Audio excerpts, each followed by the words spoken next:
Lots going on in the world, Nick, but especially in the automotive world market. I do want to say before we start, next week is going to be the official 52nd anniversary, aka a year of the show, right? If you're new to the show, we and you missed the joke before, we dropped a fiery dump of podcast on December. That was the exact words that Rob used, by the way. Was the exact no. You said that's a good fiery dump was a good joke, so I just ran along with it for a couple of months. But we dropped 3 episodes on the first week of December.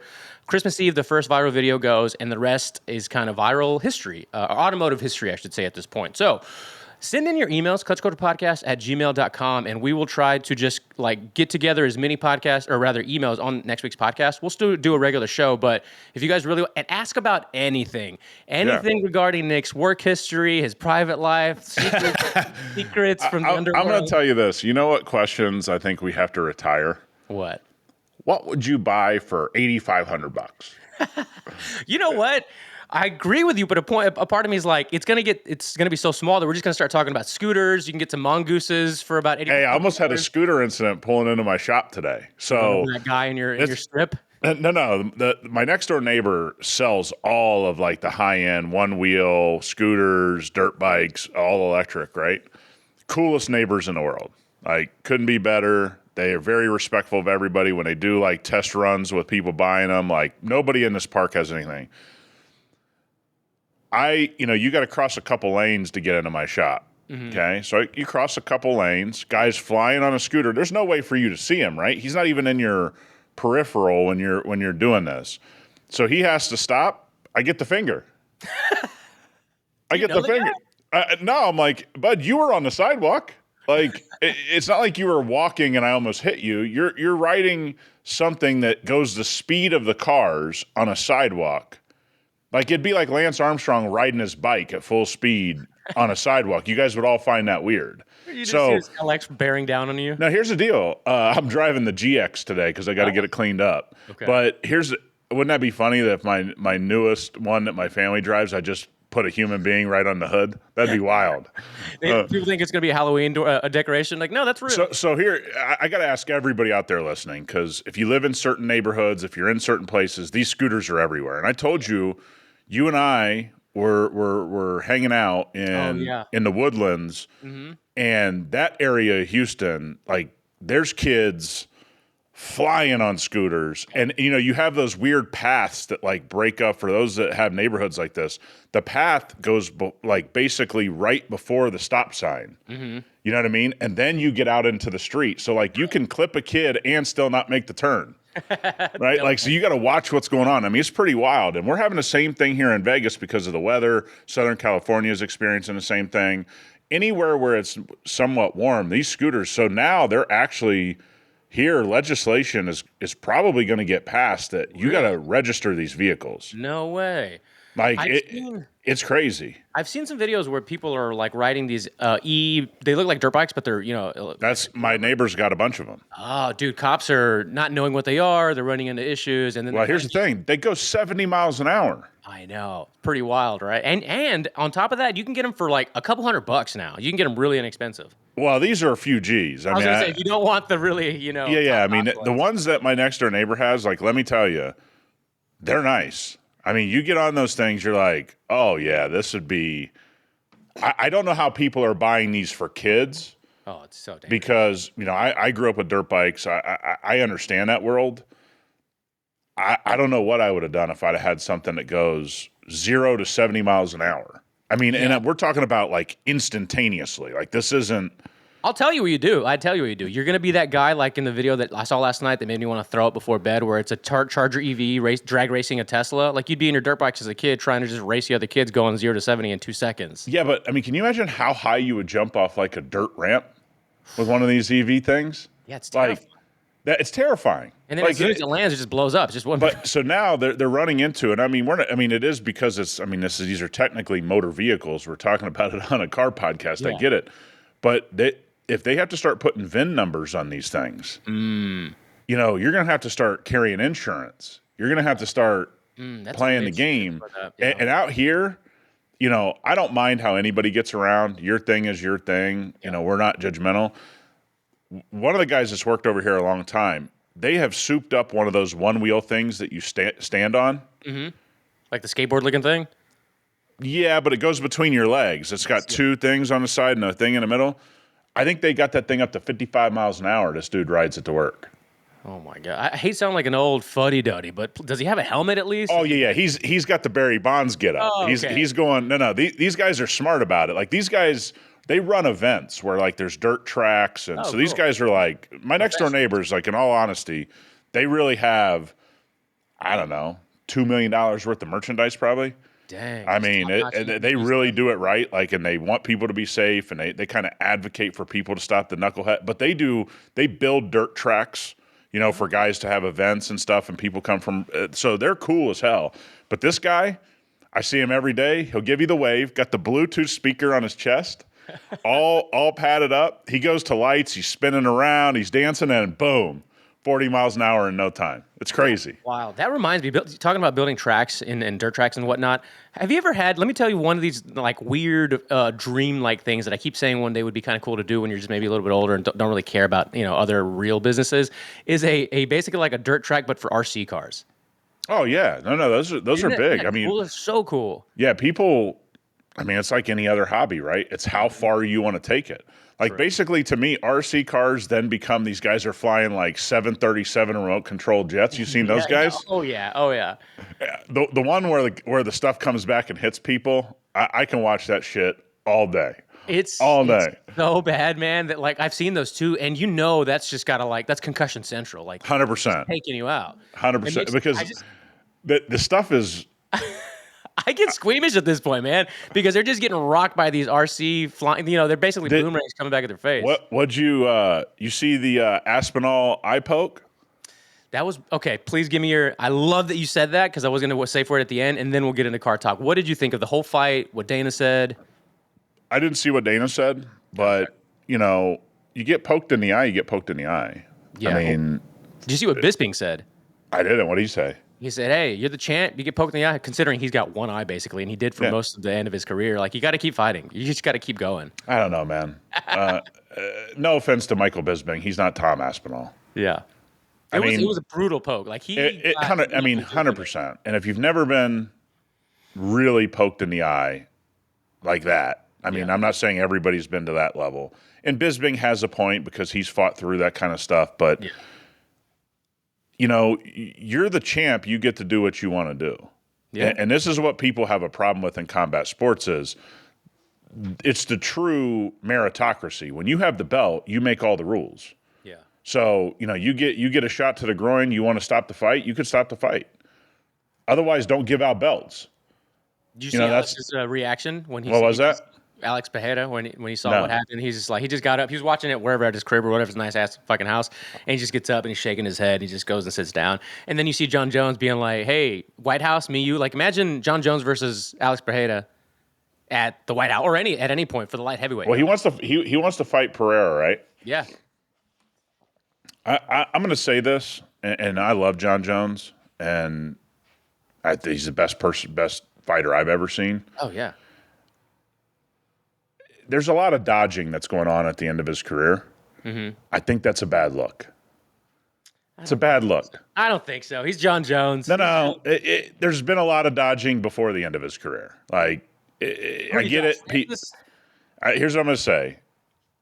Either retire and don't have this on your resume. Because let's remember, Pereira is not a heavyweight. He's not a heavyweight. No, he's probably light heavyweight, though, for sure at this point. He's really a great 85er. Yeah. He goes to 205. Let me tell you something. 85er to heavyweight. Look, you got Roy Jones is basically the only guy on that list that made so many jumps. Like, I don't know, man. This is he should have fought Aspinall. He should have fought him.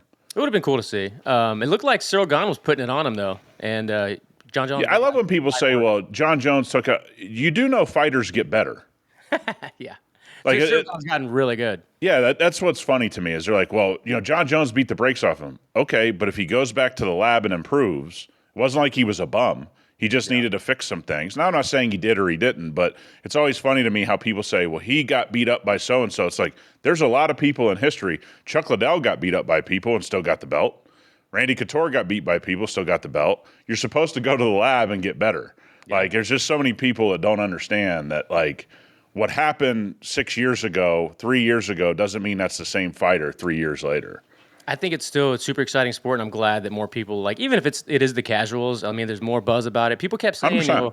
that it's dying, it's waning. No Connor, no Diaz, no this. I'm like, no. There's still superstars in the making. It's just kind of taking a little. Well, and I longer. think people also need to understand that it's hard for us in America to understand global sports, For sure. right? Like, it sucks that it was a 2 o'clock or, whatever time it was on here in the US, but understand the rest of the world, like the NFL and the NBA, they're in Major League Baseball, they're working to get noticed around the world. The UFC's already noticed around the world. Exactly. Right. So they're working really hard to have what the UFC has built in, stars from all over the world, that kind of thing. So, Well, yeah, man, it's you either like it or you don't.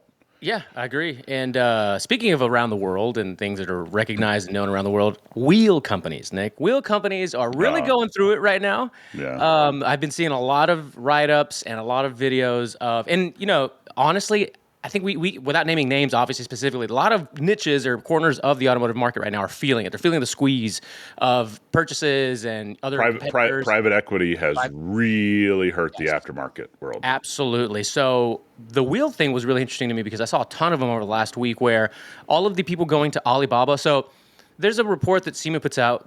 You're going to SEMA the day after this drops. You're going to be there for a couple of days, right? So I forgot what the report's called, but they kind of just do an assessment of the market at large. And this particular one was about wheels. And let's just say, for round numbers, they were saying something around 2024, 17% of the global market buys aftermarket wheels, which is a lot of people if you're talking globally, but a really small pie if you're just talking about, globally 70%. And then 10% of that are going to things like Alibaba, or I should say mostly Alibaba, to find these replica fake wheels. Yep. To the point where BBS, HRE, I think even, a couple of other ones, I don't remember specifically, so don't, roast me for this, but they were posting those pictures of those wheels on their social saying fake, these are fake, and giving people this don't buy the fakes kind of thing. It's just a weird thing that's kind of unfolding really quickly this past couple of days. Yeah, I mean, for anybody, I've been going to SEMA, this will be pretty close to 16 years. When I finish this next week, there's something really odd that started to take place probably a decade ago. I mean, I don't know the exact time frame. I'm sure most of you understand that. Like, all the years that you've been to place, you just kind of runs together. Where they're just like Chinese booths with Chinese writing and 10 people sitting there and nobody stopping by. I mean, and it's pretty much in every hall, and you're like, what? Who's making money? What is this? Are they just spying on other companies? Like, what the hell is going on here? Yeah. And so it's funny that SEMA as an organization knows the problems, yet they take all the money from the people causing the problems. Right. So you have to take this with a grain of salt from SEMA because they are kind of encouraging the behavior. Mm-hmm. Because there are companies, and I promise you, if you guys haven't been there, that you will walk by the booth, they'll have a bunch of aftermarket lights, and it'll just be a light company. It'll say its name, it'll be 700 words on the plate that you don't even know what any of it means. There'll be 10 people sitting in a booth, only talking to each other, not one single customer there. And I bet you there'll be 200, 300, 400 booths like that. Now, they'll be scattered throughout the show, different things, wheels, bumpers, whatever. It's always been strange because you don't even know how to interact. Maybe it is a good product, but you have no way to interact, which is the whole point of SEMA. So, again, this copycat nature of the Asian market, flooding the rest of the world with product, it's very noticeable at something like SEMA because you go, only thing they could be doing here is recon. Because they're not selling anything. Yeah. Right? Yeah, nobody's in the booth. Yeah, you got a name like Fang Fang, who was doing some recon in California for other reasons. Those kind of cells, we'll call them, are all over the country in different niches, different parts of the not just automotive industry, but industries. Yeah. So it's crazy to think that's not what they're doing. But let me ask you this: in those comments of the videos and articles and stuff, I've never seen so many people say that they're for and pro. And I know we can talk about the economy and other things. This isn't the economy show. That's for next year when we start the economy stocks podcast. All right, Clutch culture stocks picks. Yeah, Clutch Wall Street. Yeah, but they're like, yeah, of course. buying this now. I'm going to Alibaba. I'm going that. I'm taking the alternative. Yeah. Never before in the last, we'll say 2-3 years, would people have been like, I'm getting the replicas. I'm getting the fakes. I don't care. Really strange. Yeah, and let's say that it's more than just people being cheap, okay? Because in the automotive industry, especially in the aftermarket where I've lived my entire career, there's a lot of people listening to this and a lot of people's friends that may listen to this and don't realize that you guys have never paid to have things done right. You've never wanted to pay the price to do things to a high level. Mm-hmm. That's okay. It's your car. I don't judge it, but I don't do business with people like that. Mm-hmm. And businesses like mine, whether it's a body shop, whether it's a wheel and tire shop, they are eliminating those people from their business. They don't want price shoppers. They don't want them. So part of it is everybody's saying they want something in the automotive world. Realize the large percentage of people will never pay to get that thing that they quote unquote want, right? Because once they get the price, they go, "Oh, I'm getting ripped off." Nobody's ripping you off. I mean, the only people that truly consistently could rip you off in the aftermarket are people doing things cheaply. Because people that charge appropriately, you work with some of these shops in Texas, they're in business for 30 or 40 years. You don't stay in business that long because you're ripping people off. But they don't charge cheap prices. Right. But secondly, let's defend the consumer here. How many of these wheel companies could have made their product in the U.S., kept it here, but they wanted to go build a $50 wheel in China and then skim their piece off the top? Name all the big truck wheel companies. Name them all the off-road truck companies. How many of those are being built in the U.S.? 1%, 2%? So what is their game? I'm going to go over to China. I'm going to have the wheel built. I'm going to stamp our name on it. I'm going to bring it over on a container, and I'm going to take my piece. Well, there's a price to be paid that many of you who've never been over to China, it is very well known, and China's government and the companies make it well known, when you come here, we now own the rights to this technology. Yeah. And so the consumer is right to go, well, such and such wheel is made over there. This is at the same factory. They could be 100% true.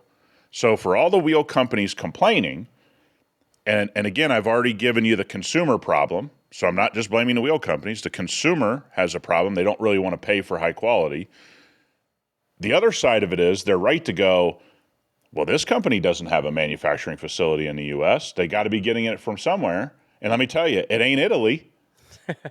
You know what I mean? It's not Germany. That's not where they're having their wheels made. They're having their wheels made in a certain place for a certain price, and they're skimming theirs off the top. And you and I have talked privately about this. This is coming to an end. Absolutely. We now have an economic shift that you guys went over there and you created the monster. At some point, you got to bring the stuff somewhere, whether that's Vietnam, the Philippines, more trusted people, to not steal technology, or you got to bring it to the States. And these companies aren't going to do that because there's private equity money, there's all these people, they just want to keep skimming off the top. I don't think that lasts the next 10 years. Yeah, the first thing they do as soon as you shake your hand, in Asia, essentially, or China, we'll just say it, is like they just look at you and say, "I'm the captain now." They literally give you that phrase from the movie, "I'm the captain now." Yeah. And you're beholden to them. Where else are you going to do, right? You want to be in the industry, you want to do business, like that's what you got to do right now. And by the way, Fortune 100 companies do get told this right to their face. So if you think a small wheel company is going to have any control over what goes on over there, the biggest companies in America don't have control of what goes on over there. Okay? Like companies worth trillions of dollars cannot control what goes on over there, and they're told, we're going to take your technology. So if you guys all think that this has been stolen, no, those American companies signed up for it. And trust me, because I know people who do business over there, who've lived over there for decades of their life, you're told this isn't a secret. So it is unfortunate, and I don't want it to be this way, but you have a consumer problem they're unwilling to pay the price it costs to get high quality things. And then you have a secondary problem that all these companies took manufacturing over there, knowing the rules of the game, and they created their competition. They created this problem. And that's why SEMA's report, if you're not going to list all of those things or the realities, what value is that report at all? That's true. And I think at a certain point, like let's for round numbers, you said it won't last for the next 10 years. And I tend to agree with you. And it's interesting to think that the more that this kind of continues being what it is, business as usual, the quote unquote phrase of that's high quality or this is high quality has no choice but to reduce. And whatever the price of the market dictates that most people are buying, there's going to be a little bit of a gap of what's less than that in the middle, but the quality overall has to diminish. There's not enough money going around for what we consider high quality 20 years ago. Let's talk about it. You can get a total off-road setup for a Ford Raptor for like $2,500. That's with rubber, like $3,000.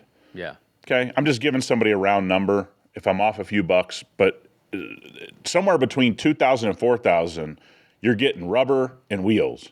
Mm-hmm. That means the wheels are being manufactured and delivered for probably like $50. Yeah. So you go, oh, I got these sweet such and such wheels. You guys all know the brands. Come on. Yeah. And they go, man, they got such great wheels. It's like you realize it's $50.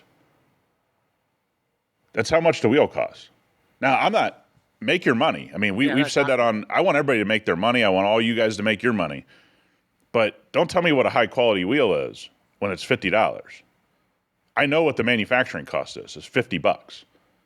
And then their biggest cost for a long time especially in the last 5 years, has been transportation costs more than the wheels cost.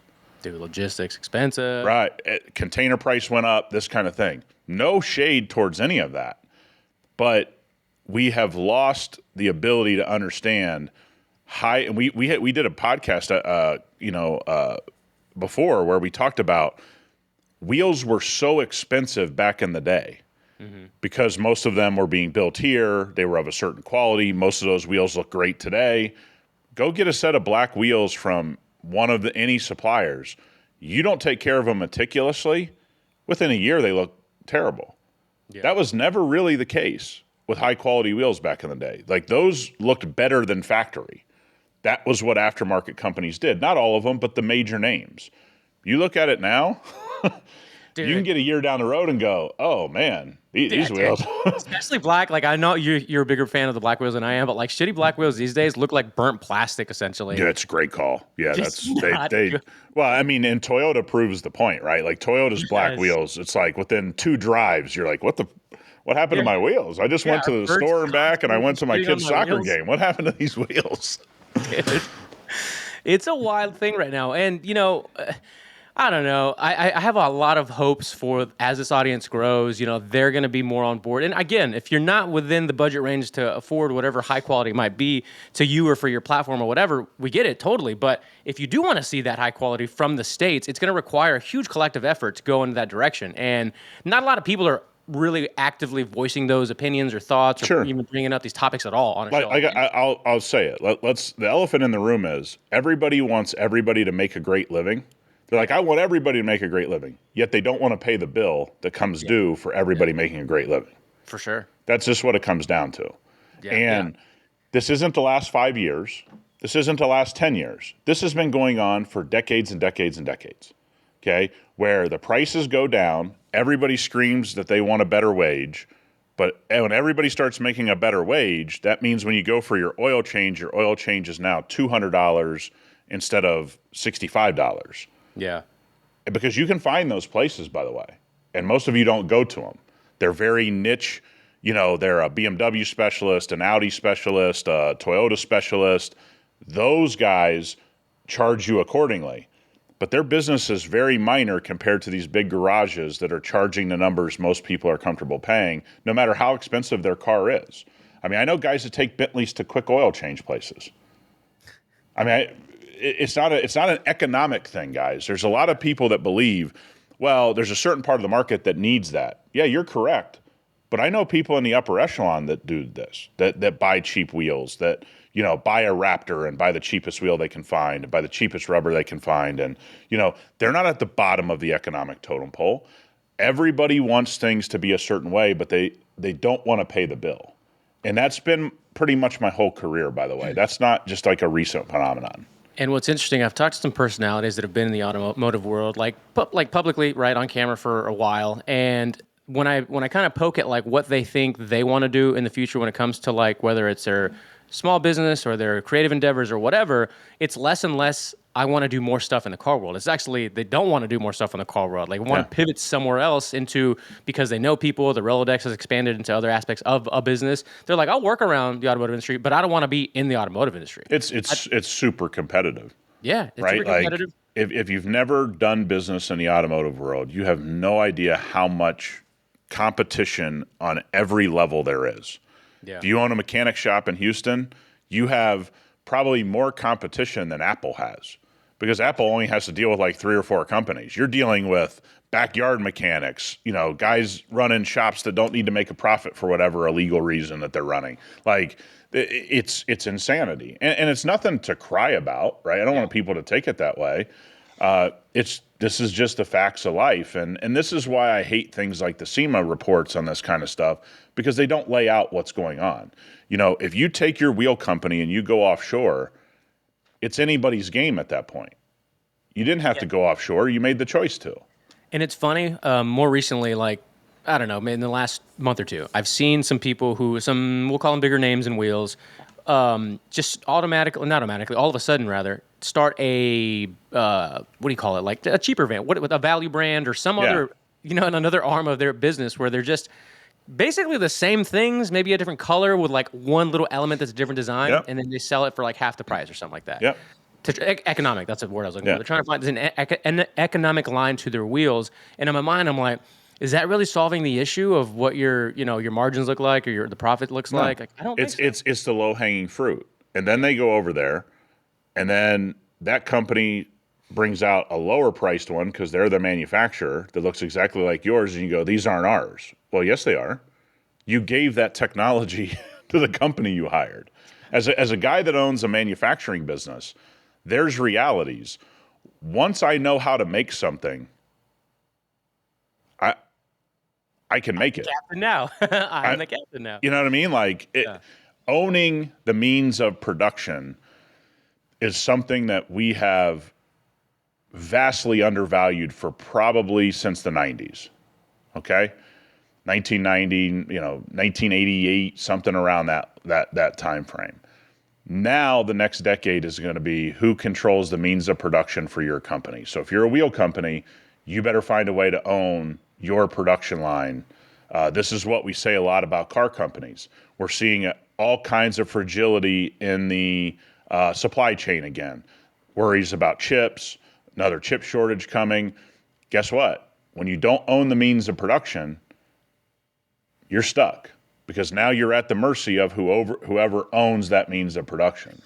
Yeah, we're going to be we've already heard that phrase a lot. Just wait for the next couple of years. Means of production. Boy, is that getting tossed around by a lot of fucking low IQ people on the streets right now. Yeah, and people don't actually know what it means. And what it actually means is who has the ability to make something. That's what's going to matter. If you have zero ability to make your product, we have seen it time and time again. Somebody's going to take your product that they're producing in a part of the world that has no ethics towards this stuff, and they're going to go into competition with you. That's what they're going to do. Yeah, make and distribute for sure. Yes, 100%. All right, we need a palate cleanser here. We got real deep with some serious talk about how certain parts of the industry are just collapsing. Just kidding, just using that as clickbait, right? Just get you all worked up, everybody. Don't worry. Relax. Relax, everyone. What do you get when you combine NVIDIA and Uber? What do you think we get? More technology that's going to make you mad. Survey says probably. Uber's next drivers, 100,000 self-driving cars. The world's most valuable company thinks physical AI and autonomous vehicles is the next big thing. How long have we been hearing this, Rob? Self-driving is what? 10 years old now? 13? Yeah, something like that. 10 a little 10 over plus. 10 years. We're a decade into this. Cars, I guess, technically have self-driving. Let's not, I don't want people to get all up in arms.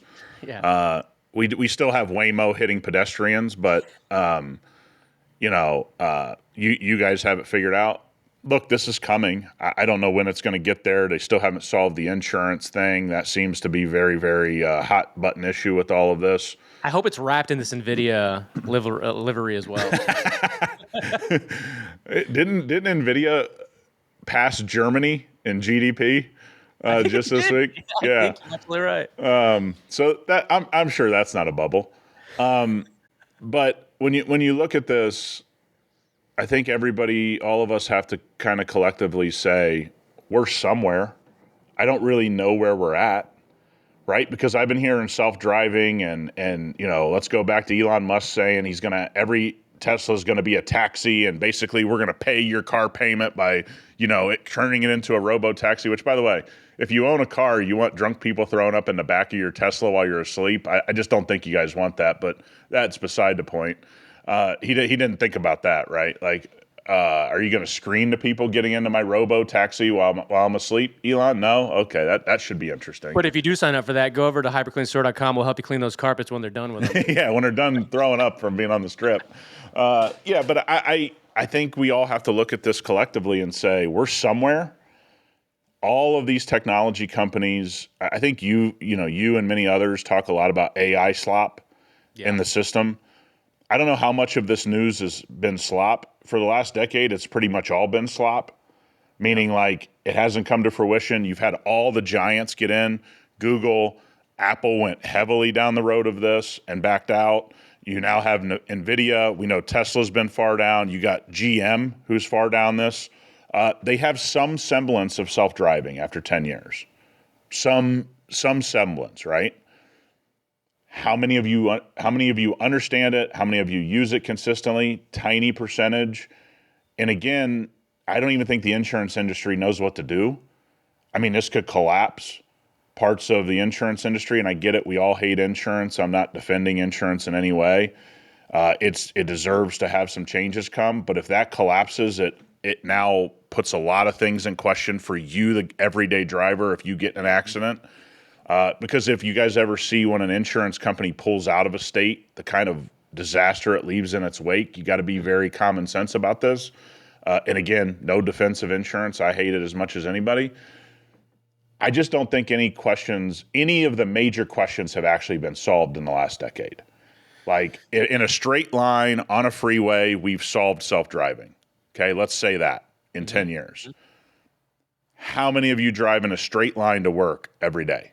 In an open road with not that many turns, with not that many crosswalks, with not that much, traffic? I would say none of us, pretty much, unless you live in rural, somewhere in the country.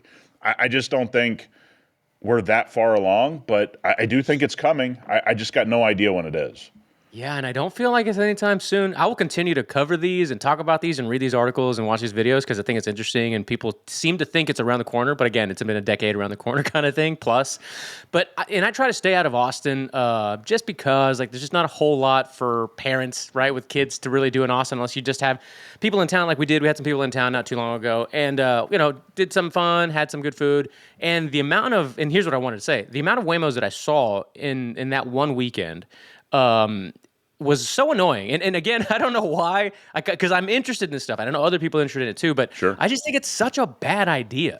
I don't think it's a genius idea. It's going to revolutionize driving, these walkable cities that people need because blah, blah, whatever the reasons are. I just don't see it being a good idea. So we have the underground loop for the convention center here, which Tesla built with the Boring Company, so everything runs underground. Works fantastically. That's a better idea. Works fantastically. But guess what? It's only Teslas going one direction on a planned route in the tunnel. That's the planned route. So if you look at places like Austin, if you blocked off, let's say, the whole center of Austin, and you said, we're only going to allow autonomous vehicles down here that run in a certain direction, sort of like a bus route, that would work fantastically because you'd say, these are the only things. The things where it gets crazy, and we have this company, the Amazon or the Jeff Bezos company, Zoox, here now. They have those big glass, looks like big, squares. They've been in town taking data points, Rob, I don't know, 5, 6, 7 years. They just launched 3 or 4 months ago here, right? But the cars, the people driving the cars and having all the sensors and plotting the streets, I mean, it had to be at least 5 years. Yeah. You know what I mean? But you don't get everything. Computers are good at repetitive things. So again, would Austin be great if you just had Waymo in these this 10 block circle radius, I think that would work perfectly. The human element being added in to driving around these vehicles seemed to be the problem that isn't solved.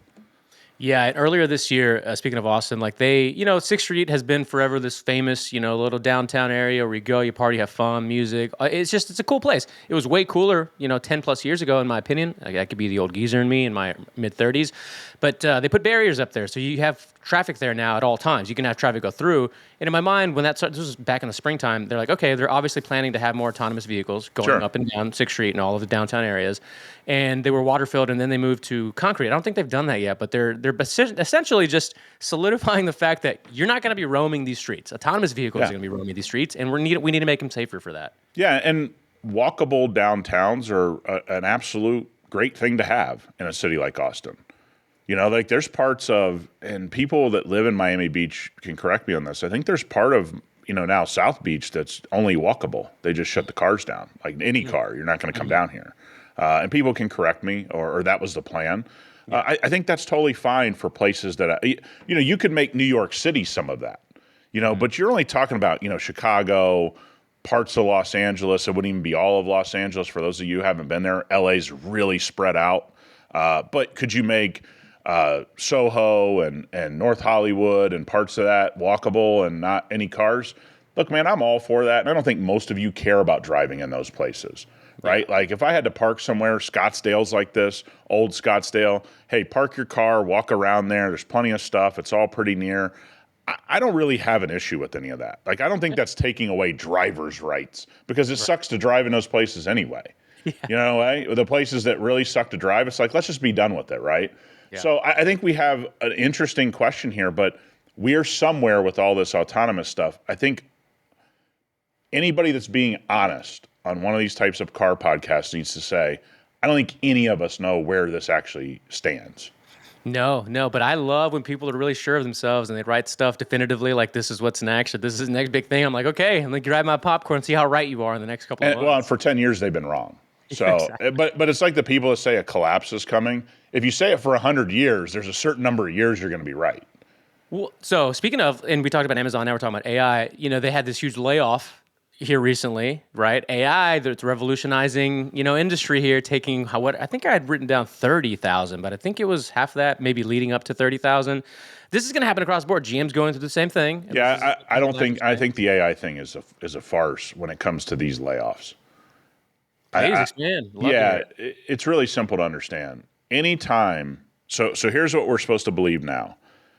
We are headed into, or some of you may believe, we're already in a recessionary period and maybe have been for the better part of 18 months, right? Name me a time in a recession, companies like Amazon and UPS and Chase Bank and whatever didn't do layoffs, right?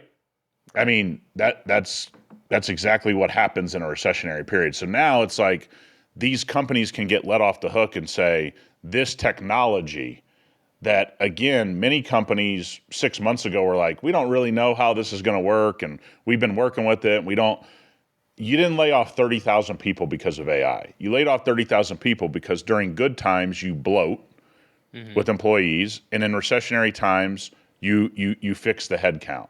Now, do some of those percentage go to AI? Yeah, but 30,000 jobs, no. That's crazy. Like, people are just too simplistic with it. Like, yeah. We had no AI in 1999 during the dot-com bubble. Bunch of people lost their job. Wasn't AI, wasn't the internet. It was that companies were bloated. 2008, wide layoffs happened. There was a financial collapse. They had less money to pay employees, so they laid them off. That's exactly the situation here. Some portion of that is AI, but it's a very tiny portion.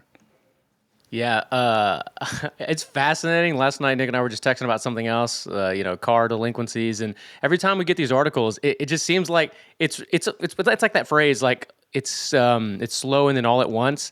Like, it just feels like slowly we're getting like bad news, and then as soon as like New Year's hits, boom, something just big is gonna happen. Yeah, no, people have to stop with the recency bias, and this is what social media does to all of us.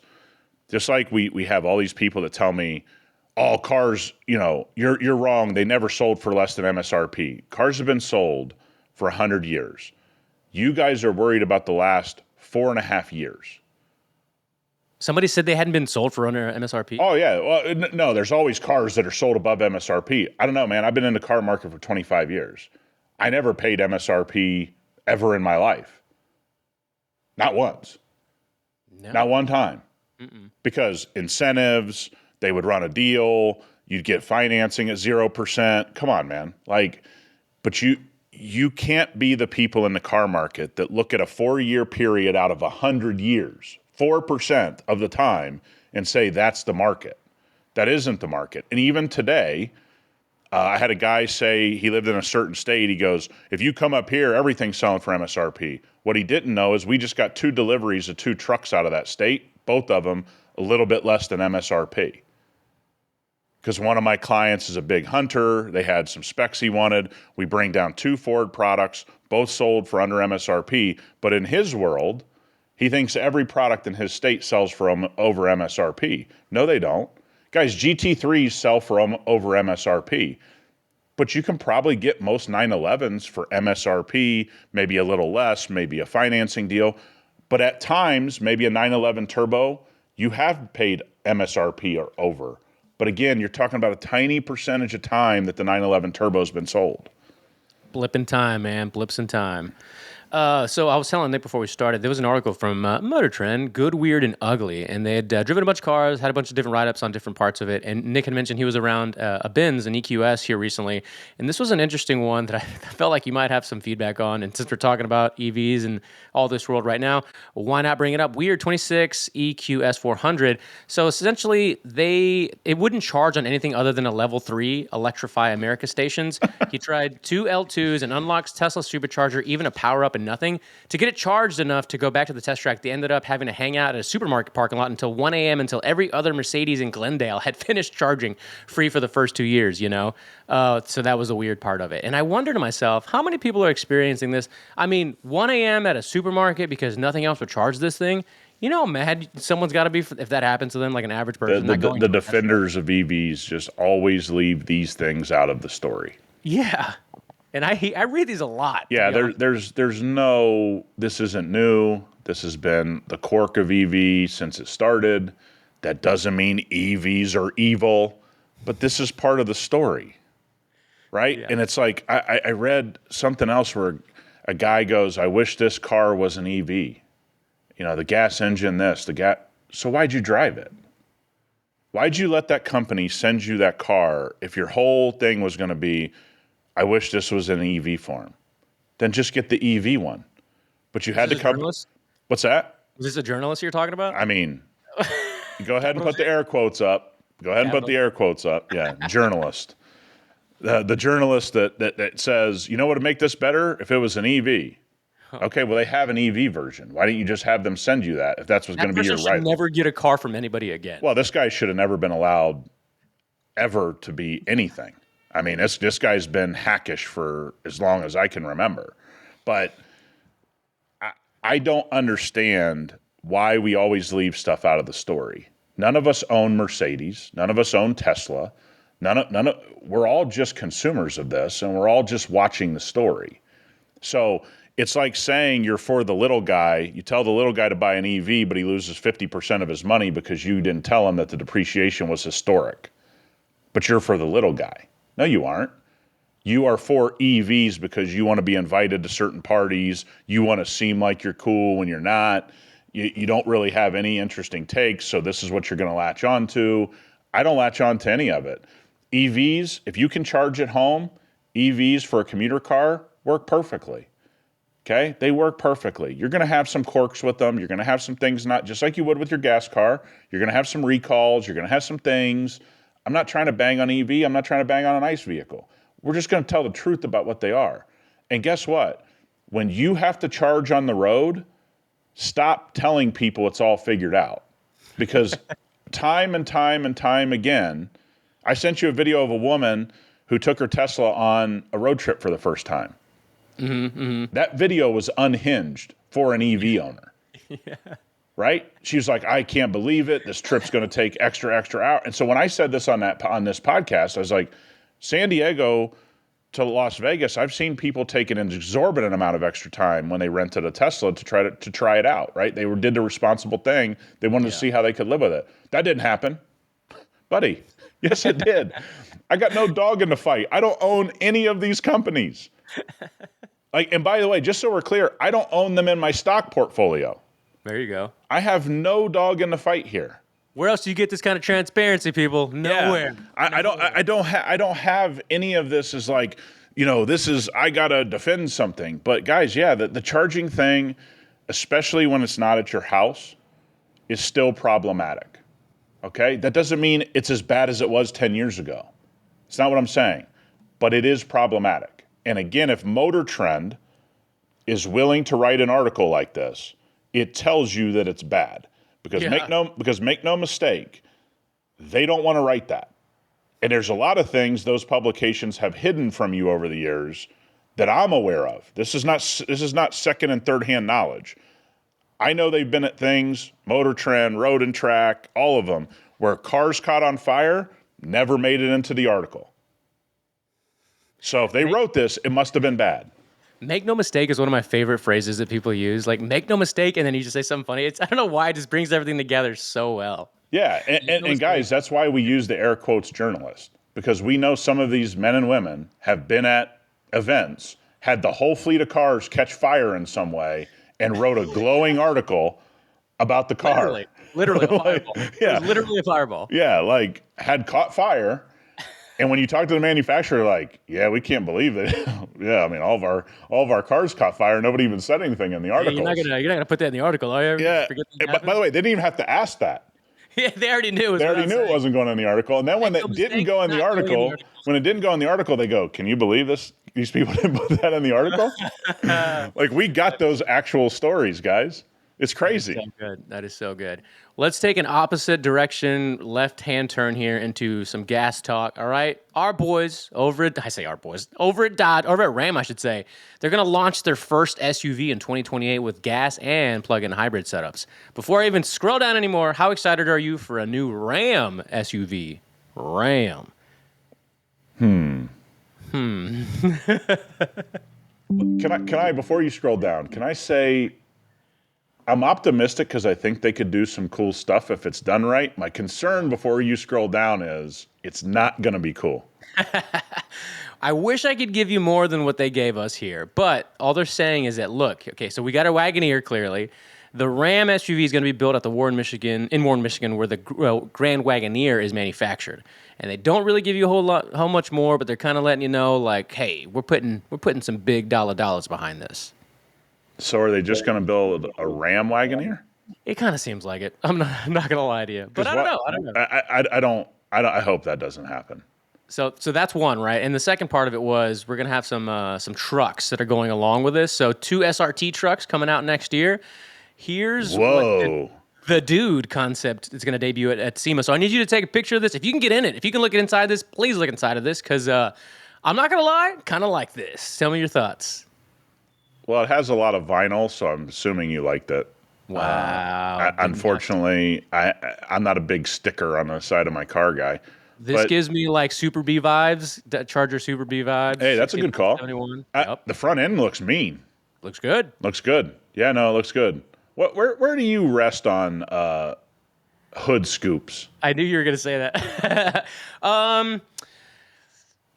Dude, it's a love-hate because I really do like hood scoops, but it's got to be functional. And I know that's cliche because if it's not functional like the older Mustangs or something, or even a lot of modern cars, it's kind of a bummer. But I like this. You don't think this hood scoop looks good? I actually think it looks good. That's why I was asking. Okay, cool. I'm not a big fan, but let's cheer it on, Rob. I'm cheering it on. I hope this is something.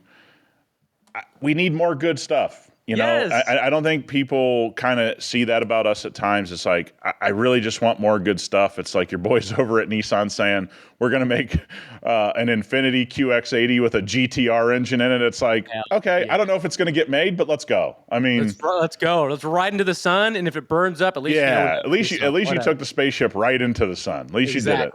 So at the briefing, they said that Ram would receive 2 models under the SRT Performance division, mostly dormant, obviously, for the last while. But it's going to be something along the lines of this, and then a reborn TRX, which is pretty cool. Yeah. We did that a couple months ago. One thing with TRX, Yeah. you can give any advice to Ram. Please make it something that's close to the price of the Raptor. Oh, okay. Yeah, that's a good point, too. Stop this. Okay? So what is that? What's the happy medium, in your opinion, if we're being realistic? A new TRX? I think you can get Raptors now, 65 to 95? Let's just say, and that, again, Raptor R, I get that that's a different segment of Raptor. But for TRX to work, you need to go after Raptor, right? Meaning like Raptor is the dominant force in that type of truck. Chevy's not going after it properly. Ram's not going after it properly. At the end of the day, if you built, and I'm just going to use numbers, guys. I'm not in the new Raptor market all the time. Somewhere between 65 and 95, depending on what spec you get.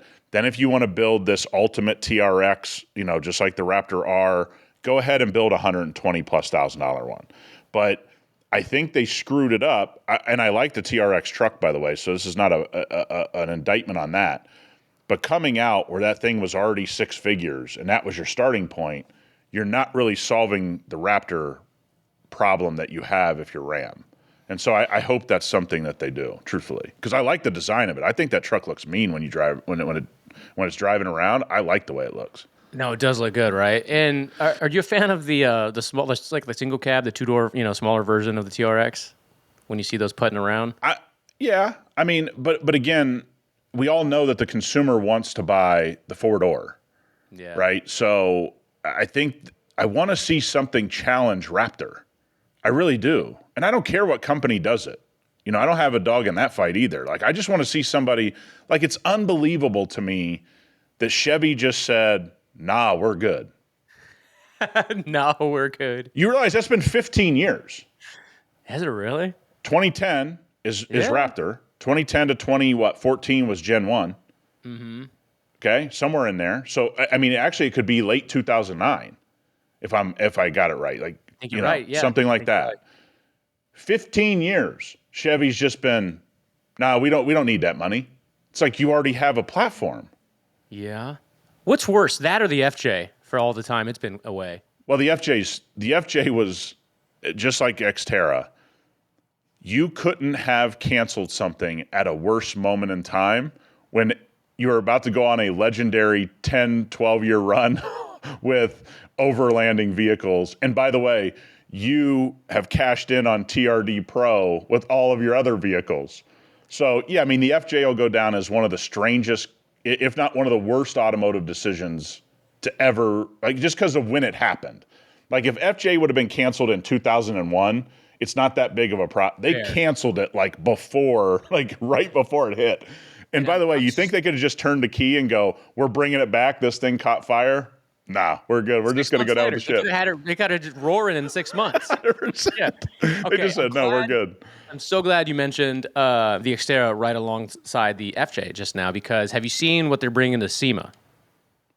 Let's fire it up. Let's go, bro. Because you mentioned hood scoops. We got hood scoops and all in this thing. Check this out. All right, I'm just going to give you a little teaser here. Look at this front end. What do you think? I need to see the rest of it, but it looks all right. Okay. Here we go. Boom. Dude. Whoa. Right? So check this out. So they announced that they're going to do a V6, right? But leading up to SEMA, they're bringing a resto-modded V8 Xterra with a bunch of goodies from, their umbrella of goodies. How cool is that? I love it, man. I love this thing. Let's go. Ooh, look at that. Revive Nissan here. Like, just fire up Nissan and get this thing going. You know what? Put a GTR engine in this. How about that? If you're Nissan right now, you're hiring us? Absolutely. You've made 8 billion bad decisions. Yeah, let's make a good one here, yeah? And by the way, even if this turns out to be bad, it's only 8 billion and 1 bad decisions. Yeah, exactly. Right? It's a drop in the bucket. Yeah, this looks good, dude. Not terrible. Hey, you gotta let me know, because this is now the second. Did Nissan and Ram get a deal on this color of paint? Like, was somebody trying to offload this color of paint and said, "Hey, we got a smoking deal for you. Will you guys take this color?" That's a great point. How did I not put that together? Also, did they have some old TRX lights that they needed to put somewhere? Because those kind of look like old TRX lights too from the Gen 1, kind of.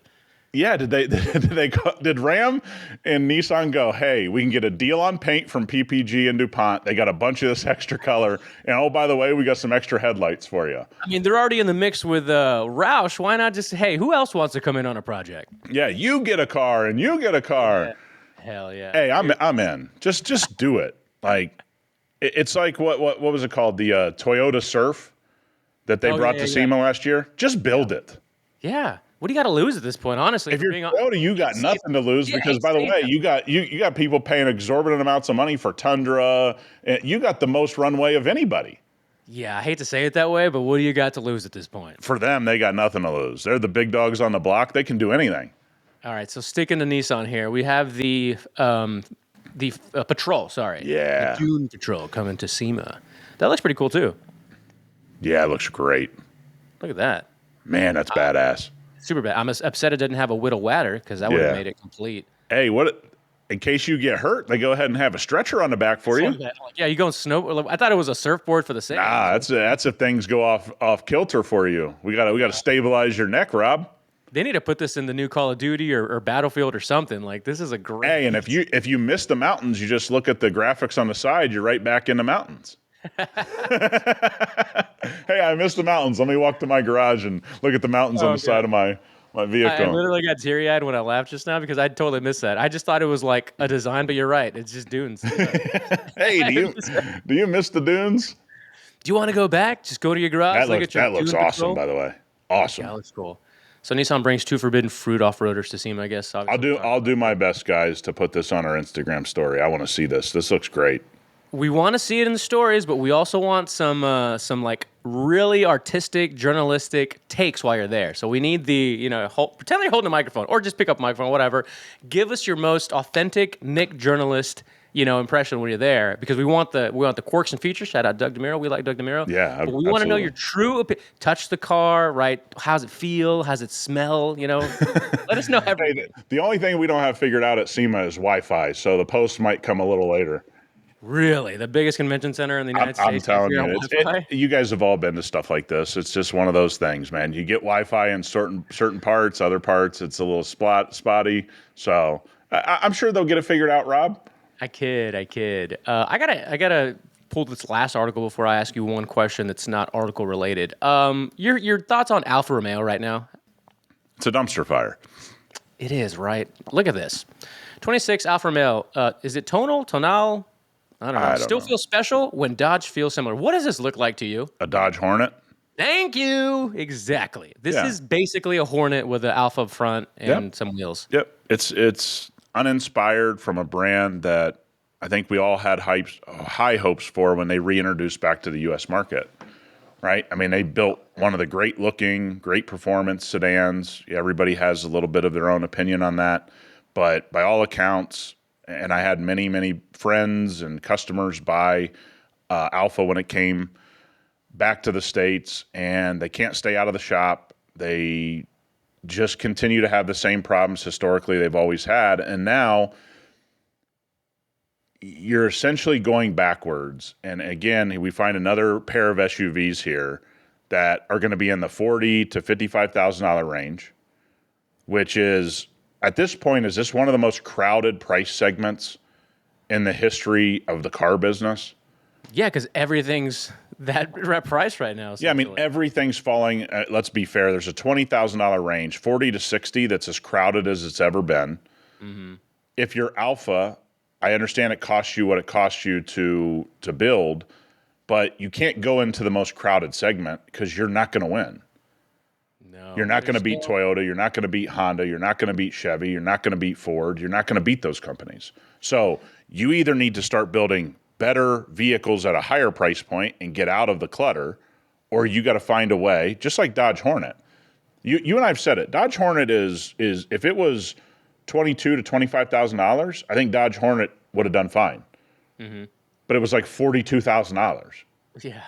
It just doesn't work, It right? also just came out at a bad time. Like the market at that time was not good for any new car to be released. Do you remember at Barrett Jackson they had the Dodge Hornet test drive? No, I don't remember that. Oh yeah, so I remember sending you a text. I go, Oh, that's right. You were there. they have Dodge Hornet test drives. They got these signs all outside. I go, man, if you're Dodge, Yep. is that really what you want on a sign? Yep. And I think you had seen some BMWs that weren't quite out yet, or Dude, I'm going. The Dodge Hornet test drive experience. I don't think you're selling that at Barrett Jackson of all places. You might be able to sell that at a pumpkin patch.